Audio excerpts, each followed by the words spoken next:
Hello and welcome. I'm Dr. Adam Dorsey, a psychologist in Silicon Valley and the host of SuperPsyched, a podcast dedicated to supercharging your life. Each episode contains fun, high-quality interviews with experts looking at psychology from all angles.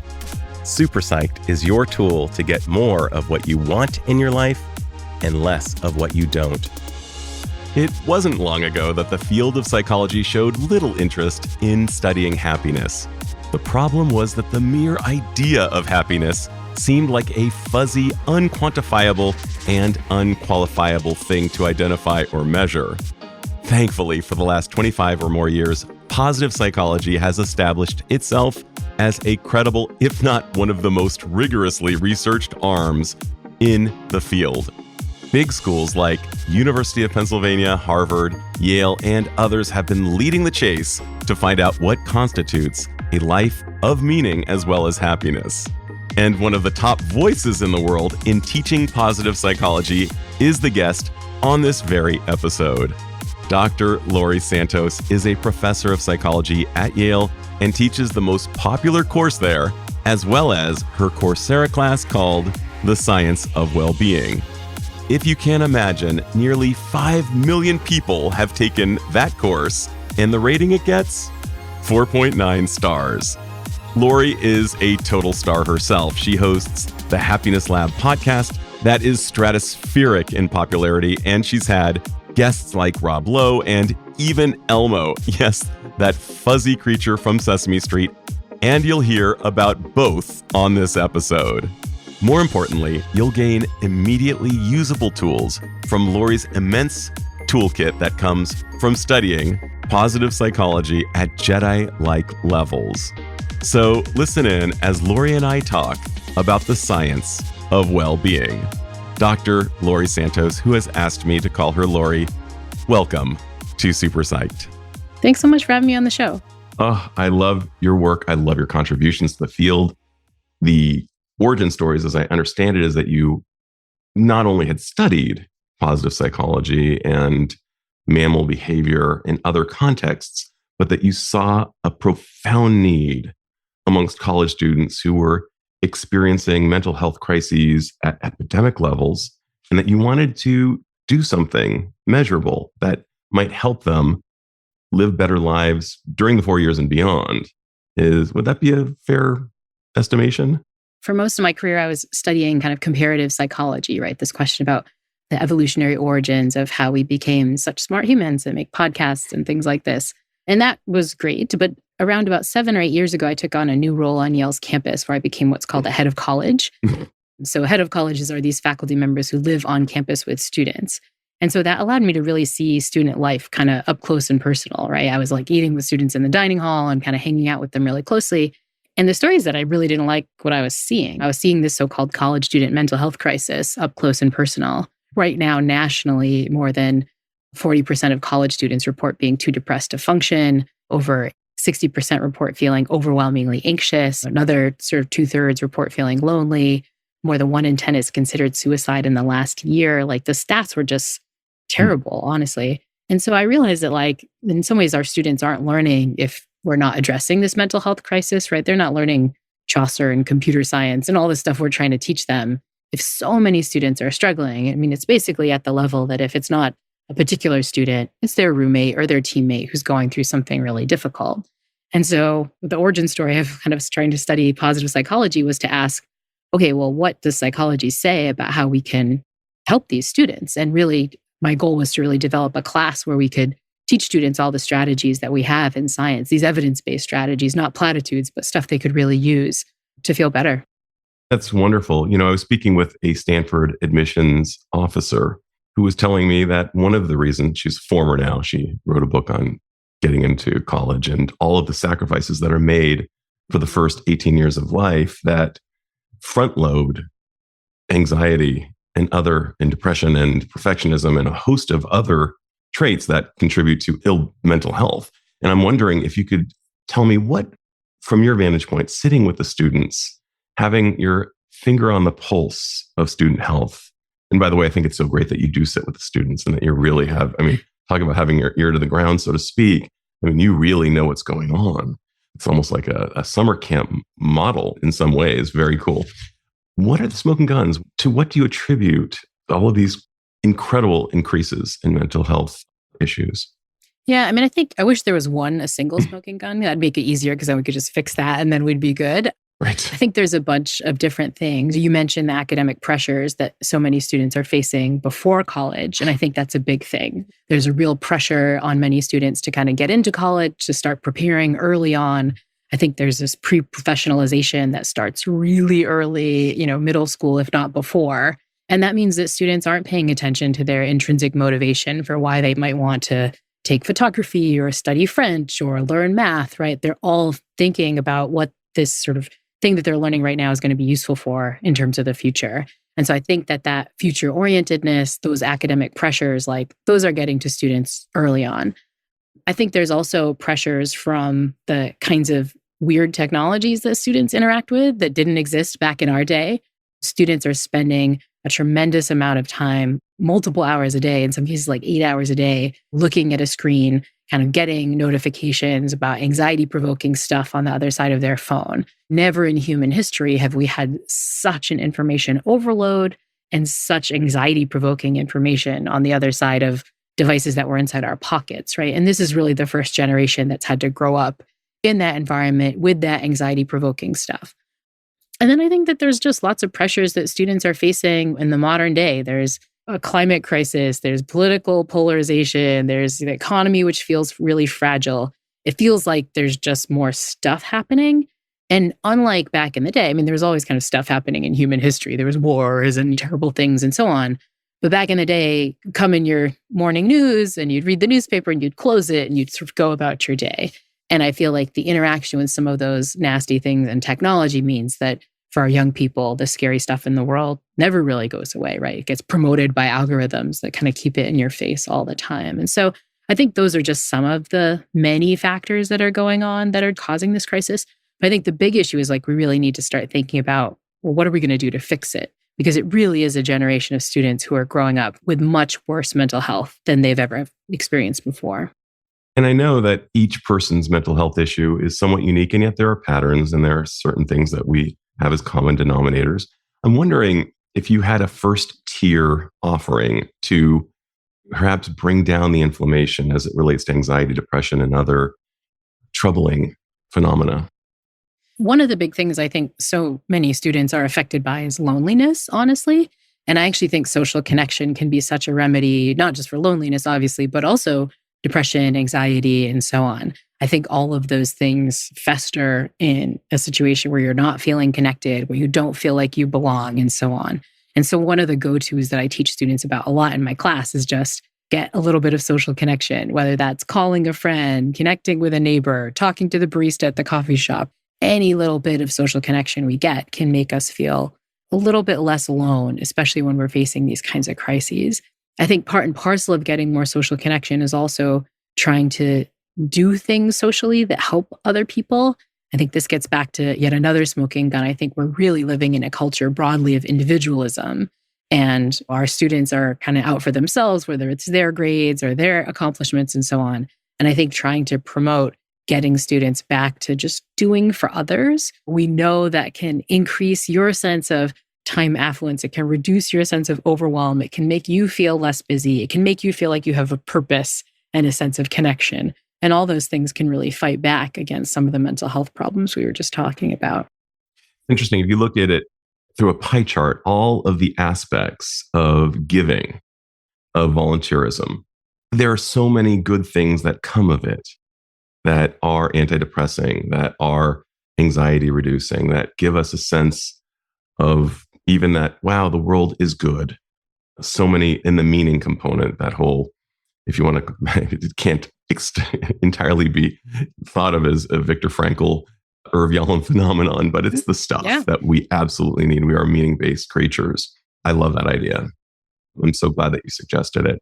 I'm also thinking about the fact that one of my own TEDx talks was on friendship and adulthood, and just kind of addressing the loneliness crisis through that. In my own clinical practice, I see these super cool, attractive people who've moved multiple times, now have families, And the only friends that they have are perhaps of the spouse, if it's male, oftentimes, perhaps of their children's parents who they would not particularly want to hang out with. I miss George and Jerry from Seinfeld. I miss Ross, Rachel, and the Friends. I miss the idea of How I Met Your Mother and The Office and Parks and Recreation. All these shows, I think one of the reasons that they remain evergreen is because they're showing us what we're missing.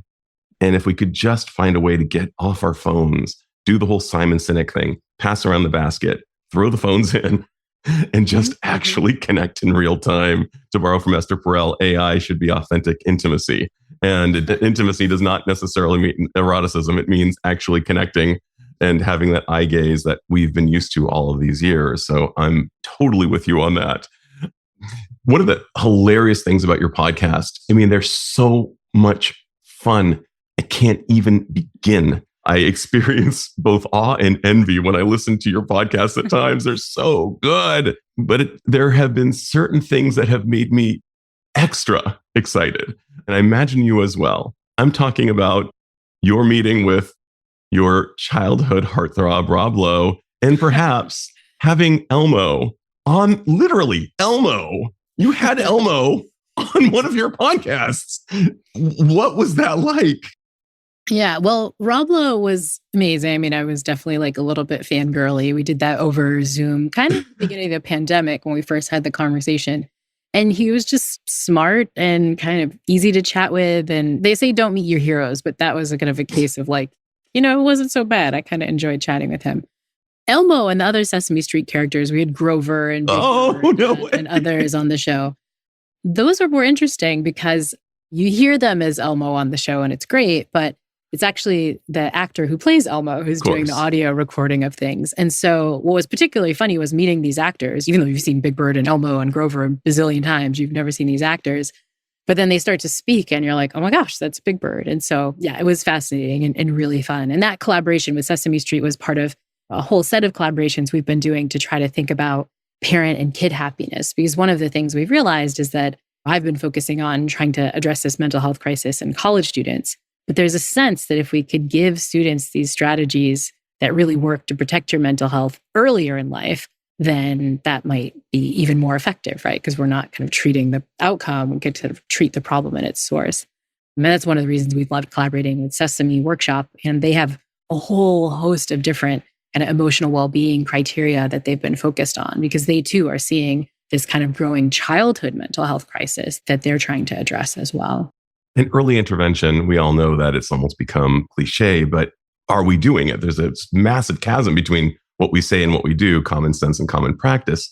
And here you were, or perhaps it was Dan Harris, I can't remember who, was showing Elmo how to engage in breathing exercises that would help regulate his emotions, showing the children. And I remember watching, Grover, come on, great, looked just like my dog.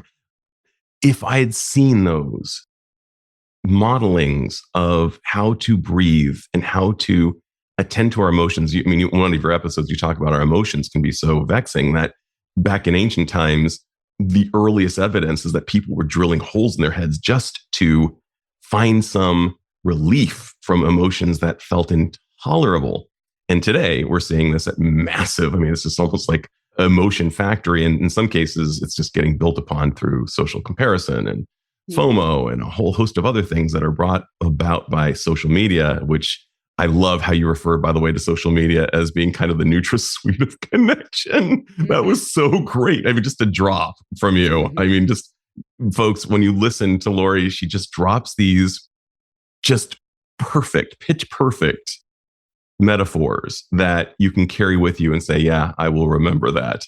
And I will make sure that it's kind of like in medical school, watch one, do one, teach one. You will end up teaching one after listening to Laurie, who is, by the way, the top Coursera teacher. She is beloved.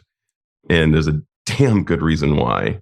Not only has she got the right personality and the voice, but all of the technical know-how in this most important of fields as I see it. Let's talk about the mammals you've spent some time with. You've spent time on Cayo Island in Puerto Rico, I believe, with monkeys.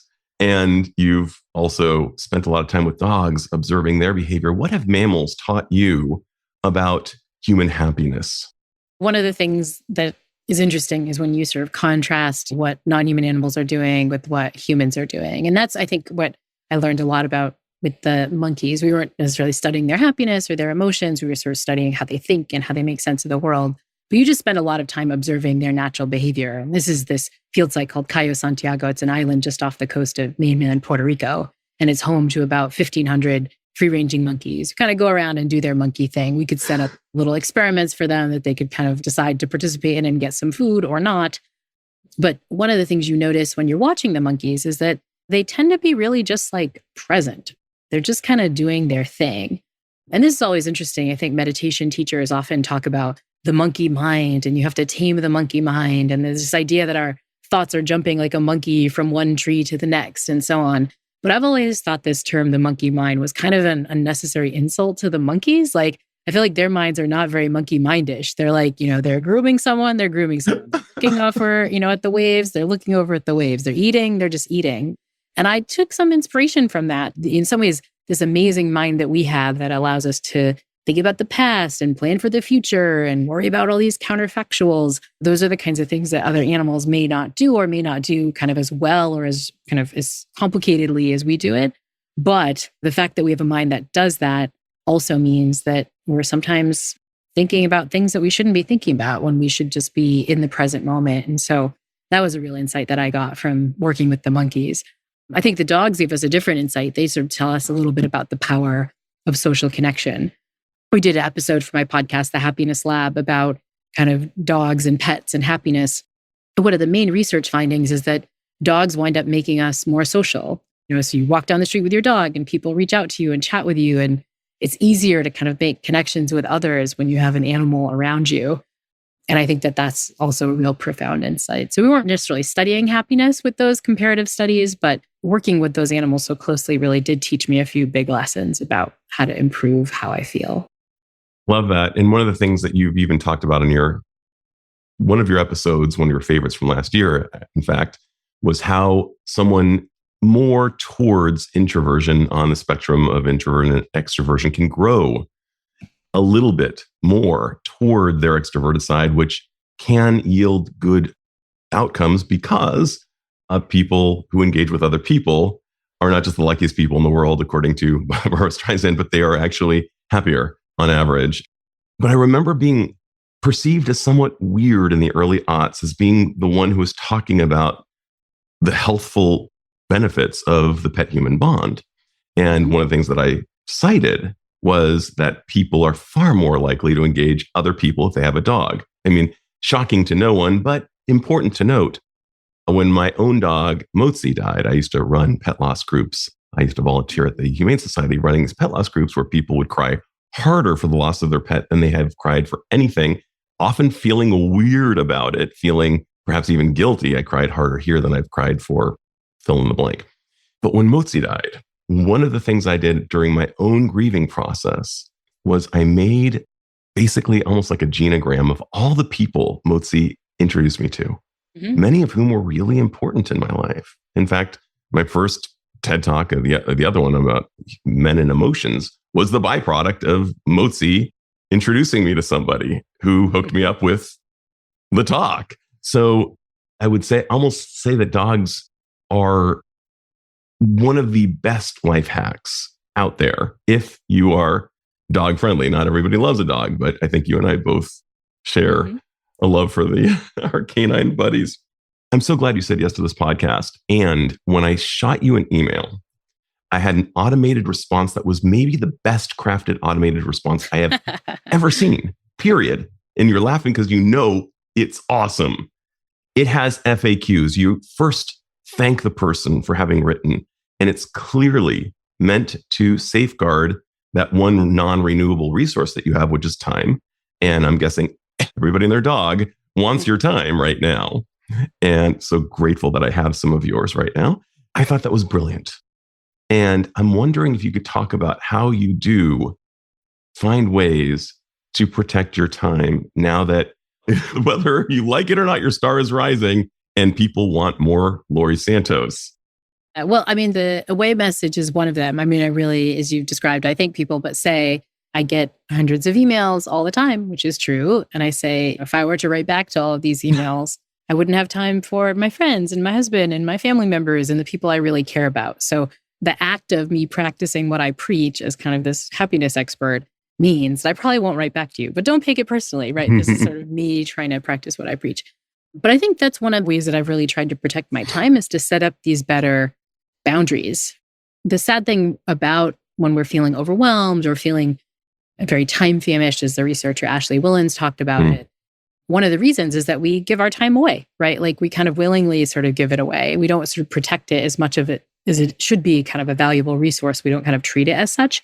And so I've been trying to not just prioritize that in my own life, but to do so very publicly to kind of remind people that time is this incredible resource and that we should be spending time to protect it. But I think saying no to a lot of stuff that's cool. And that's, I think, the thing that people think. People think when you set up these boundaries and you say no to stuff, you only say no to the stuff you didn't really want to do in the first place. But I think one of the sad things about being in demand is it means that I have to say no to like really good stuff, like stuff that I would really genuinely like to do. But I still kind of have to say no if I'm to protect my time. 100%. It was really interesting interviewing Dory Clark, who's a phenomenal human being and a great thought leader. And she actually said no to an event in the Cayman Islands. I thought that was next level protection of time. I'm wondering if you could describe, since we have a bias towards the word yes, we have a yes brain. And I'm guessing that it wasn't a knee jerk for you to be able to say no. I'm wondering what feelings you had to tolerate in order to say no. And what have been some of the unexpected blessings, perhaps from what AJ Jacobs, my buddy, refers to as JOMO, the joy of missing out?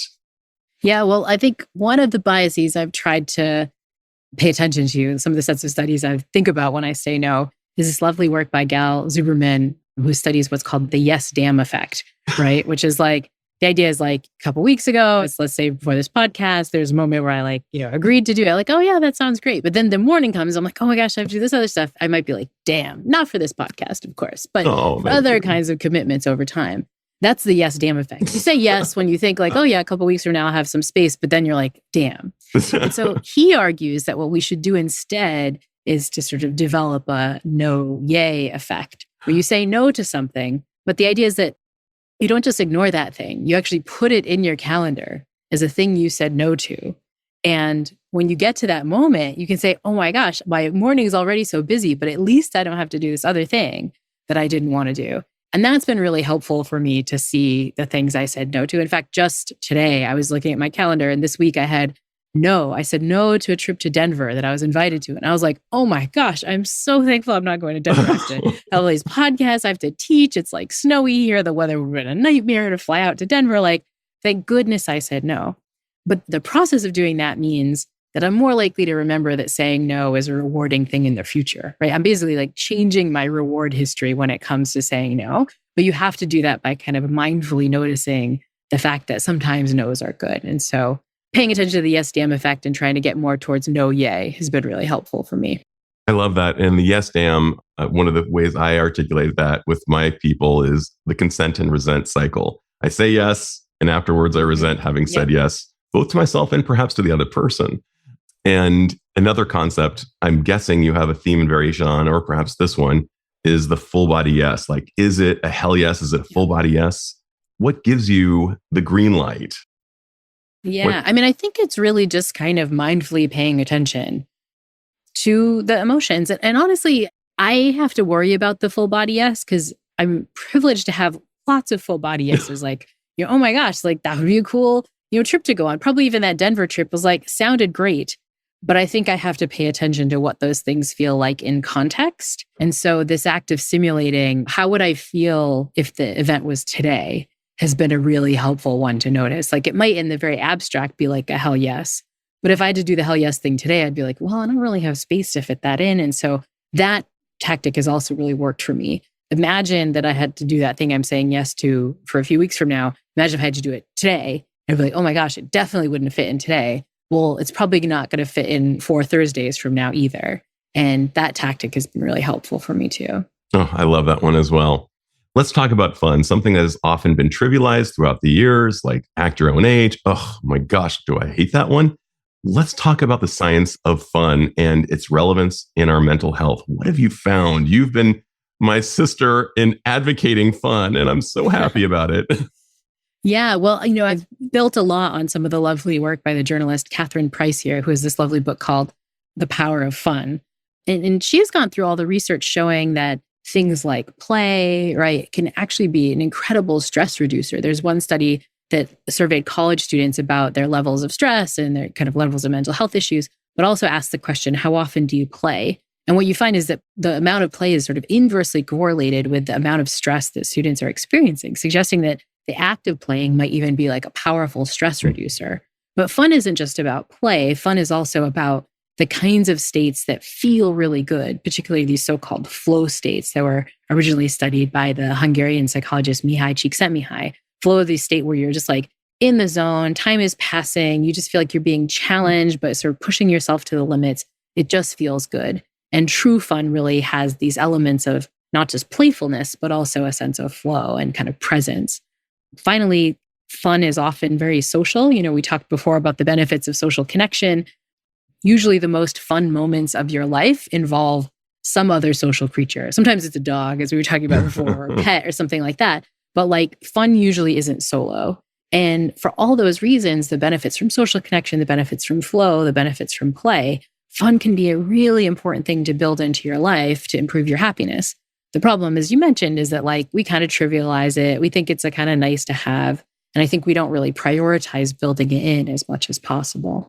So sad. And I'm thinking about our deathbed selves and how we owe them a good slideshow. And when we don't engage in fun, we're not filling the bank account. What are some easy, low-hanging fruits that would lead to fun that we might just overlook?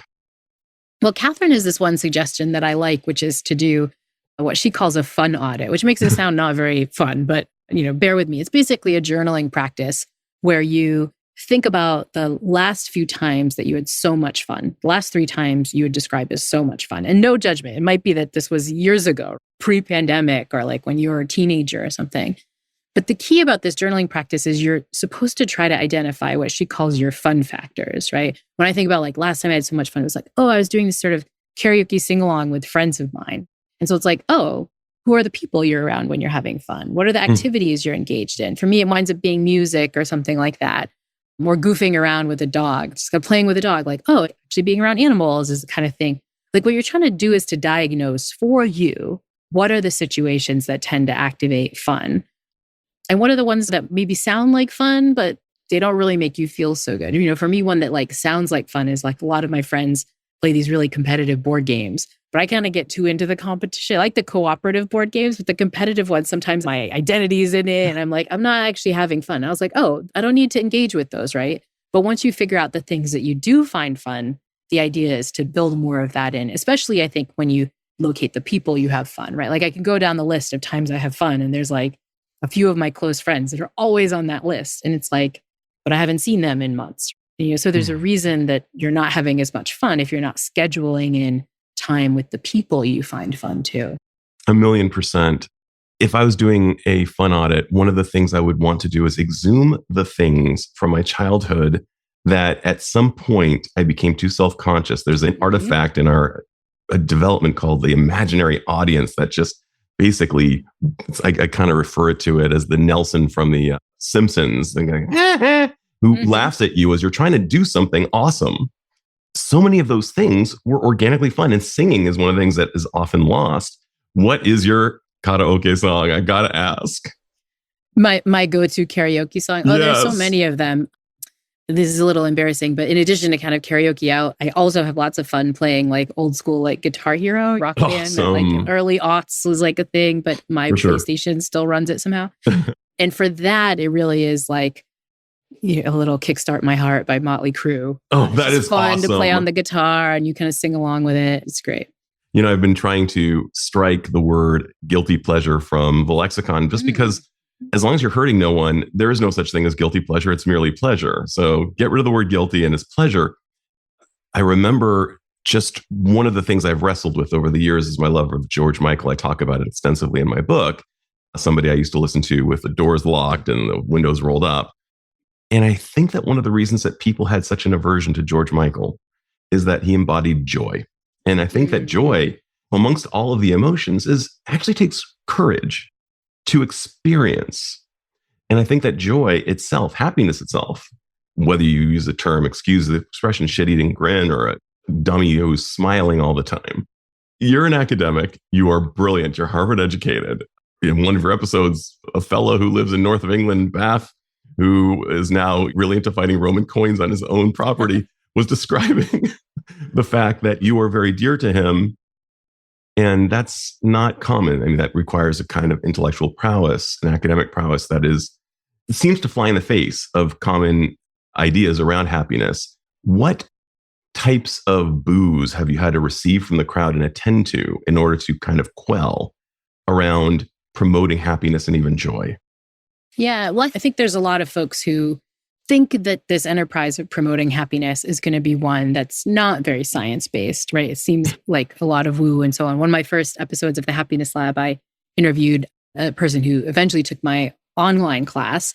His name was Clement. He was from France. And he came to the online class when he was really struggling. He was experiencing suicidality. He was just having a really tough time. And he was kind of just desperate. And he wrote in a letter to me, like, it was good that I was desperate. Because when I saw this class about happiness, I thought it was like woo California stuff. But I was so desperate. I was like, let me go to it. And he's like, but it wasn't. It wasn't a bunch of platitudes. It wasn't a bunch of woo. Like, these are evidence-based tips that come from the best research in cognitive science and social psychology and positive psychology. And so I think that a lot of people have that attitude towards just this enterprise, that there's got to be something wrong, that it's kind of like not going to be very scientific, or also this worry that it's not going to work. I think we have this lay idea that in some ways our mental health is sort of built in, right? You're just kind of a glass half full person or a glass half empty person. And the enterprise of trying to change your happiness around is just like doomed from the start because you can't do that.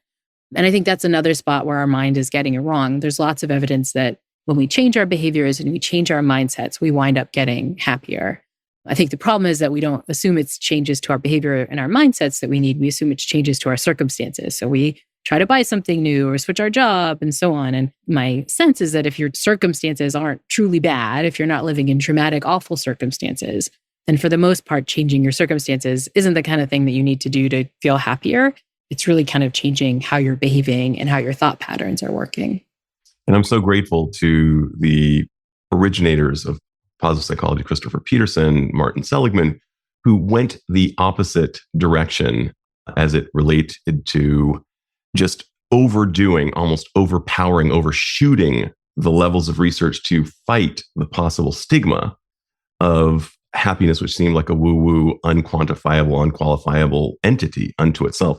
I believe prior to 98, when Seligman began studying it, there were 100 articles on depression for every one on happiness, and very few people were willing to touch it with a 10-foot pole. And he said, hey, let's make this the most rigorously researched arm in psychology. I believe that was his intention. And what you're describing, and kind of Sonia Lyubomirsky's idea of the pie chart with the 50% is based on our genes, our happiness, and 40% is based on our intentional efforts, while barring horrors, only 10% tend to be, I believe that still holds up. I think she doesn't stand perfectly by those percentages anymore. She stopped with the kind of exact idea. It's 40%, which kind of makes sense. Like, how would we know exactly how much is? But I think the idea holds, right? Happiness isn't super, super heritable, right? In other words, the variance in the population in terms of people's happiness that we experience, like, it's not due to our genes. And there's lots of evidence that people with both good and bad circumstances vary in how happy they are. And so it's not really our circumstances either. So it's hard to put exact percentage to it. But I think there's a lot of reason to suspect that, like, happiness is not as built in as we think. It's not as due to our circumstances, which are hard to control, as we think. A lot more of it is under our volition than we expect. I love that fact. It just gives me the energy to help the people who see me begin to grow their own happiness, even if they may look at me somewhat askance initially. They join and they do see the results. It does work. Let's go to Something that is described in Jody Wellman's book, I believe you blurbed it, and I love her book, You Only Die Once. She recently attained her master's degree in applied positive psychology over at University of Pennsylvania. Fabulous program. Love what they're doing. She cited the fact that not taking your vacation time at work has real deleterious aspects to our health, and taking more time off actually may be correlated with longevity. What are your thoughts about vacation and time off, and how do you rock it? I think this is one of the surprises that I got from the happiness literature, right? Is the importance of time. And we talked about it a little bit before, but there's lots of growing work about the importance of what researcher Ashley Willens calls time affluence, this kind of subjective sense that you have some free time. It's the opposite of what a lot of us experience a lot, which is what folks call time famine, where you're literally starving for time. But there's lots of growing evidence that time famine works a lot in some ways, like physiologically, like hunger famine, right? You're putting your body into stress. You're causing inflammation by feeling so busy all the time. And that really shows the importance of trying to find time affluence, this kind of subjective sense that you have a little bit of break, a little bit of some breathing room. And I think the power of taking a break from work can allow us to really feel that, right? Like when we're kind of on vacation, we kind of have this breath of like, oh, you're feeling less time famished than you usually feel. But I think there's also lots of evidence that when we have free time, we wind up behaving in subtly different ways. So Ashley Willens has work showing that when people are feeling more time affluent, they tend to be a little bit more social. Hang out with other people if you feel like you have bandwidth. Or maybe the opposite is even more striking. Like when you're feeling totally overwhelmed and totally time famished, and your friend's like, hey, let's get coffee. When? You're like, how about never? Because I like just don't even have any time, right? So social connection we just talked about is really important for happiness. Time and having some free time allows us to be more socially connected. There's also lots of evidence that having more free time winds up making us do nicer things to others. Ashley finds that you recycle more when you're feeling a less time famished and less overwhelmed. And there's some classic research from the 1970s, is like the famous Darley and Batson paper that like, if you're in a rush, if you're running over to kind of give a talk and in a rush, you don't help someone who's looking like they're lying hurt on the street. And this study was famous in part because it was done not with like college students, as most of our studies were done. It was done with Princeton seminary students. So these are people who are training to be priests. And even they, when they're feeling a little overwhelmed, tend not to help people who are in actual physical need. And so all this goes to say that having a little bit of free time allows us to get the kinds of connections, the kinds of nice activities that wind up boosting our happiness overall. So I often talk about getting more free time and taking a break, taking a vacation is almost like a meta happiness strategy, because it doesn't just feel good in and of itself. It winds up allowing us to achieve the sort of behaviors and mindsets that make us happy more broadly. That's such an interesting study. I believe it's called the Samaritan study or the Good Samaritan study or something like that. And it may almost sound pablum-y to say hurt people, but it's true. And people who feel like they have more resources, not shockingly, are more generous. It turns out that when we drink something sweet, we may actually say something sweet. There are so many odd brain hacks that are being observed. I'm wondering what has absolutely delighted you lately, because you're on the forefront of all the research. Has something come down the pike that has blown your mind or gotten you really excited? Yeah. One of the experiments that I'm excited about these days, and it's in part because my students ask about it so much, is kind of maybe a different misconception we have about happiness, right? Which is that if we're feeling happy, then we won't do the stuff that we need to be doing in the world. What do I mean by that? You know, a lot of my college students look out at the world and all the terrible stuff that's happening in it right now. And they say, kind of, how dare I focus on my own happiness, right? Like if I get happy, if I protect my mental health, then I'm just going to be complacent, like this sort of Pollyanna-ish, like I'm good, like let the world burn around me, right? And so their idea is like, maybe it's not a good for like social justice if we focus on our happiness. Turns out there's a researcher at Georgetown, Konstantin Kushlev, who studied this directly. He does these neat studies where he looks at, say, a cause that people care about, say climate action. And he looks at who's actually going out to take action to help fix the climate crisis. Who's putting solar panels on their house or going out to a protest or donating money, right? Who's taking action? And what he finds is that it's not the people who are most anxious or even most anxious about the climate. It's the people who have the highest self-reported positive emotions. And you kind of get it when you hear this study. You're like, oh yeah, those are the people, like if I'm kind of feeling more positive emotion overall, that kind of gives me the bandwidth to like do all this stuff that I probably know I need to be doing otherwise. And so I love Kushlev's work in that set of studies because it shows us that we might actually need to protect our mental health to do the good stuff that we need to do in the world, right? We might need to actually prioritize that.